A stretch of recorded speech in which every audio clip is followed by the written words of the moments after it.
आज मला एका शूटसाठी हातावरचे सगळे केस काढायला लागले. दिवस खूप धावपळीचा होता. एक दिवस कामं नसतात आणि एक दिवस सगळीच कामं एकत्र येतात आणि हे सगळं मॅनेज करता करता हाल बेहाल होतात. आज आम्हाला आपल्या फर्ग्युसन कॉलेजच्या फिजिक्स डिपार्टमेंट मधल्या आशिष सरांची डॉक्युमेंटरी शूट करायची होती. टाइम कमी असल्यामुळे आम्ही जास्त काही प्रिपेअर नव्हतो, पण आधीच्या कामांमुळे आम्हाला जास्त काही प्रॉब्लेम पण नाही आला. सरांच्या एक्सपेक्टेशन नुसार आम्ही सगळं शूट कव्हर केलं आणि मला निघायचं होतं, त्यामुळे माझं कामावरून मी निघालो. एका ज्वेलरी शूट साठी मी आज मॉडेल झालेलो. खूप दिवसानंतर स्वतःचे कॅमेरावर फोटो काढले. एक टाइम होता जेव्हा 100 रुपये काढून आम्ही कॅमेरा भाड्याने आणायचो. शटर स्पीड, ISO, अपर्चर नव्हतं कळत तेव्हा आम्हाला. ऑटो मोडवर ठेवायचा आणि दिवसभर नुसतं फोटो काढत फिरायचो. 10-12 पोरं आणि त्यांची बॅगा भरून गोळा करून आणलेली कपडे. 7-8 वर्ष झाली या गोष्टीला. 10-12 पोरांमधला मी एकटा आज माझ्या आवडीसाठी काहीतरी करतोय. त्यांची आवड परिस्थितीनं बदलली.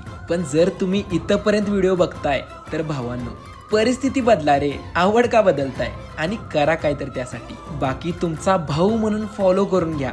मी पण प्रयत्नच करतोय. चला आत्ता काय निवांतच.